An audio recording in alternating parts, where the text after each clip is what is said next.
Your ordinary DJs. Tara, kape! Tara, kape!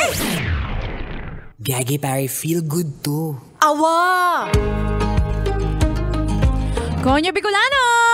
Robin Sena! Naniniwala ka bang may ibig sabihin ang seating arrangement sa klase? Ay, Yan. mga row 5, row 1. Row 1, row 0. Ganyan.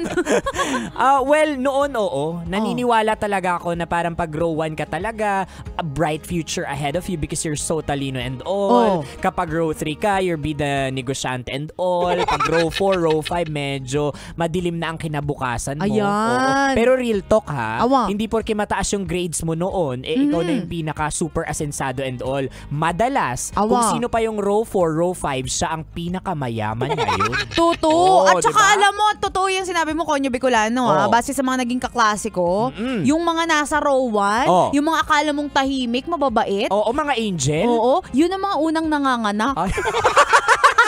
Ay, oo, yung mga hindi mo ine-expect. Diba? Yung tipong kapag nahawakan mo lang yung balikat niya, hala, bawal akong hawakan, sabi ni mama. Ano yun, makahiya? Ano, kakamatis.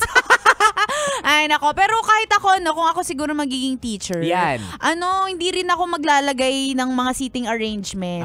Yung mga row, mga meaning ng seating arrangement. Kasi feeling ko sa panahon ngayon, baka tawagin kang racist. Ay, oo, kapag gumanon-ganon ka. Oo, baka grade desists. Ay. Ganyan. Oo, pero ikaw naniniwala ka somehow in your perspective na kaya pala ako nasa row 1 lagi kasi favorite ako. Well, kasi may mga teachers talaga na ganun yung setup nila. Oo. Na lahat ng mga matatalino lalagay sa row 1, Oo. row 2, mga hindi masyado. Tama. Pero I would say hindi siya effective eh. If anything nga, dapat pinaghahalo-halo mo yung mga yan. Random. Oo, Parang random. Miss Universe in no particular order. Totoo. Ay, nako. Kaya eto na, Kabisyo, ibibigay namin sa iyo ang huling dalawang uri ng seating arrangement sa school. Tara, kape! Tara, kape!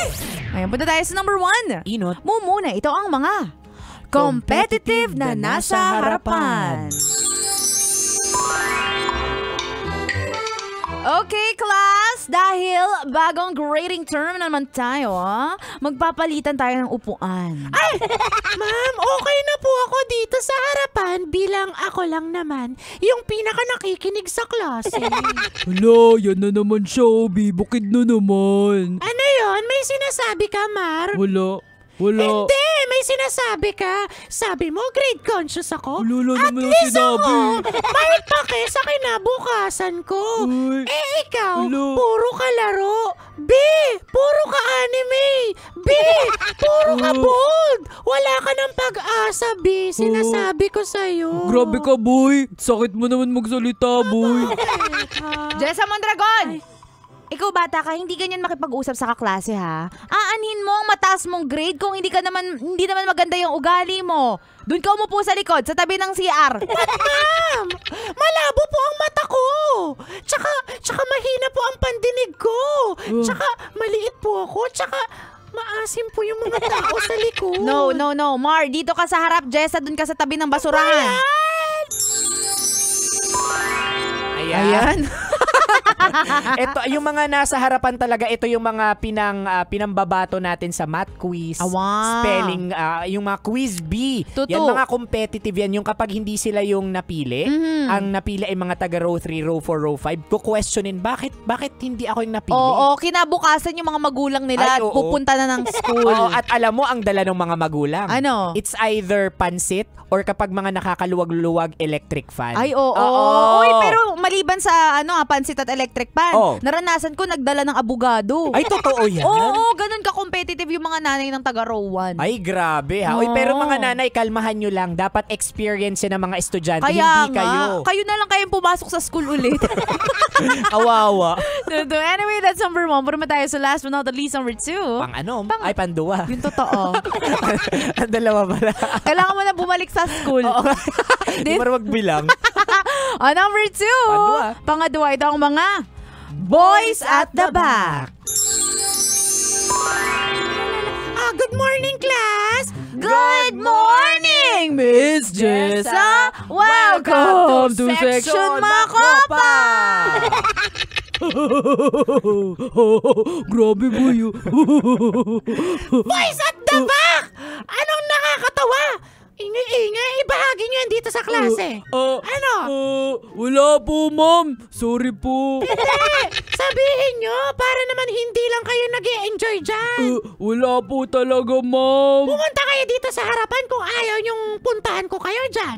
Ma'am, may nakita po kasi silang video nyo online. Anong video? Ano yan? Wala po, ma'am. Nakita po kasi namin yung vlog nyo na nagre-rejob kayo. Ano nakakatawa doon? Wala naman po, ma'am. Gandang-ganda lang po kami sa inyo. Proud po kaming teacher namin kayo. Ganun ba? Thank you, boys at the back. Share nyo pa yan. I-share nyo.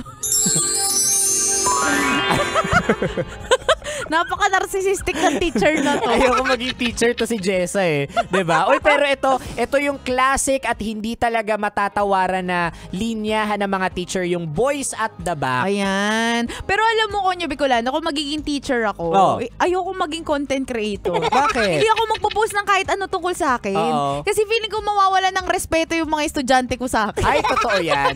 Recently nga, nagkaroon ako ng offer na magturo. Tinanggihan ko. Awa. Kasi bukod sa content creator ako, may kumakalat akong video. Kaya nga eh. Oo nga, Dudski. Wag na. So wag na lang. So ano ang i-share ko sa mga estudyante natin, 'di ba? Mga kadumihan, kabalastugan. Kakanalan, yan.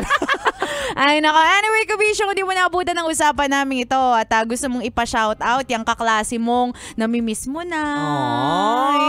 Shoutout natin yan. Hanapin mo kami sa aming mga social media accounts. Ako sa aking Facebook, Instagram, Twitter, TikTok at DJ Robin siya na. Same socials mga broskies at Konyo Bicolano. Oy, gusto ko lang pala i-shoutout yung mga bisita natin ngayong araw na ito. Oo mga nga. naggagandaan, gagwapuang estudyante ng PUP! Santa Mesa! Sumugod kayo sa loveradiomanila.com.ph. Yan, para makita ninyo ang mga mukha nila. Marami daw single sa kanila. Lahat sila. Ay pa! Lahat sila. From lalaki to babae, single itong mga to. Ayan. Studies first daw kasi. Oo. Strict ang parents. Strict ang parents. Ay! Eto Boyfriend sila boyfriend. Grabe. Alam mo, ang mga taga-digital talaga natin, gustong-gusto niya ng youth. Alam mo kung bakit? Bakit? Kabataan ang pag-asa ng bayan. Lalo na ni Boy Pindot. Sila ba talaga o ikaw? Ha? Sunod na nga. Siya Kabisyo. Ay, may tinuturo Ay, may tinuturo sila doon. Sino? Ano, ginawa niyong turo-turo itong mga estudyante natin dito. Bawal. Siya Kabisyo, makakasama niyo pa kami hanggang mamayang alas 3 ng hapon para bigyan pa kayo ng mga science tips at skills. Sa buhay-buhay. Muli, this is your pinakamagandang probinsyana, DJ Robin siya na. Your Uragon Broski, like super legit and all Konyo Bicolano. Dito lang yan sa Tara Kape. Tara Kape. Sa 90.7 Love Radio. Feel good. Ay, gagi pare. Awa. Tara Kape! Tara Kape! Konyo Bicolano at Robin Siana! Sasakyan si Ka.